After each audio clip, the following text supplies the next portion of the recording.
The false refuge, why turning to China is no answer for disillusioned Western allies. Commentary. Periods of geopolitical frustration often tempt nations into strategic overcorrections. Today, as some Western allies grow disillusioned with the United States, frustrated by political volatility, shifting priorities, or perceived unreliability, an alluring but dangerous idea has begun to circulate.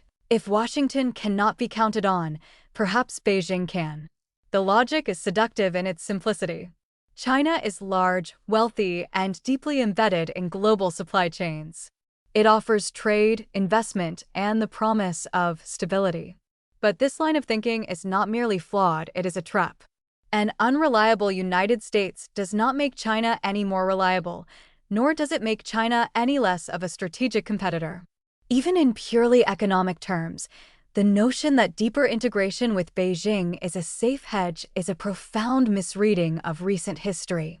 Western nations have been down this road before.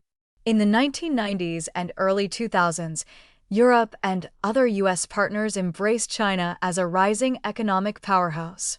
The assumption was that trade would liberalize Beijing, that interdependence would create mutual restraint, and that China's integration into the global economy would be a net stabilizing force. Instead, the opposite occurred. China leveraged Western openness to build asymmetric dependencies, acquire critical technologies, and expand its geopolitical leverage. By the late 2010s and early 2020s, many of those same Western nations were scrambling to unwind their reliance on Chinese manufacturing, rare earths, pharmaceuticals, and telecommunications infrastructure. The wake-up call was not subtle. Supply chain vulnerabilities, coercive trade practices, and the realization that China's economic power was inseparable from its authoritarian political system. To repeat that mistake now out of frustration with Washington would be an act of strategic amnesia. The core fallacy in the pivot to China argument is the assumption that Beijing is a neutral economic actor whose reliability can be judged independently of its political ambitions. But China's economic relationships are not transactional. They are instruments of statecraft. When Beijing invests, lends, or signs trade agreements, it does so with an eye toward leverage. Countries from Australia to Lithuania to South Korea have learned this the hard way. When political disagreements arise, Beijing does not hesitate to weaponize market access, tourism flows, or import restrictions.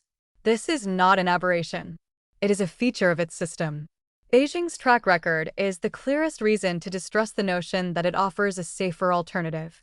Researchers have documented 123 cases between February 2010 and March 2022 in which China imposed or threatened boycotts and discriminatory restrictions over political disputes. South Korea learned this the hard way after agreeing to host a U.S. missile defense battery in 2016. Beijing targeted Lotte, the Korean conglomerate, closing most of its stores in China through selective safety inspections until the company, after losses of roughly $1.8 billion, was forced to leave the country entirely.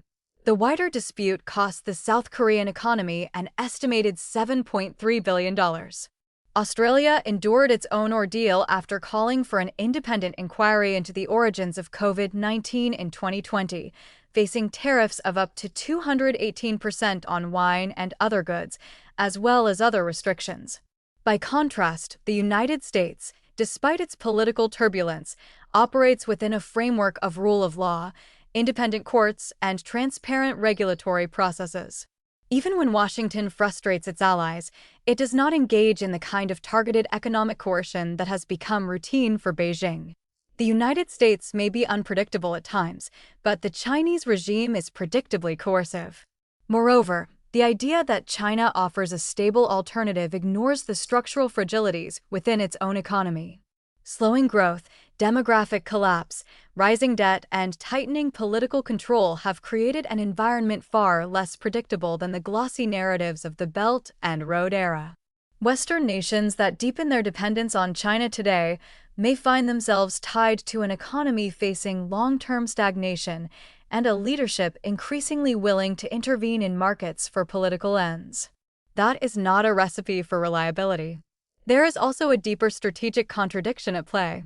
Many of the same Western nations contemplating closer economic ties with China are simultaneously concerned about Beijing's military ambitions, its assertiveness in the Indo-Pacific, and its efforts to reshape global governance. To believe that one can separate economic integration from geopolitical alignment is to ignore the last 3 decades of Chinese statecraft. Economic dependence is not a buffer against conflict. It is a vulnerability that can and will be exploited. Choosing China out of frustration with the United States is not a hedge. It is a surrender of leverage. It trades short-term convenience for long-term vulnerability. And it risks repeating a mistake the West only recently began to correct, assuming that economic engagement with Beijing can ever be insulated from the political ambitions of the Chinese Communist Party.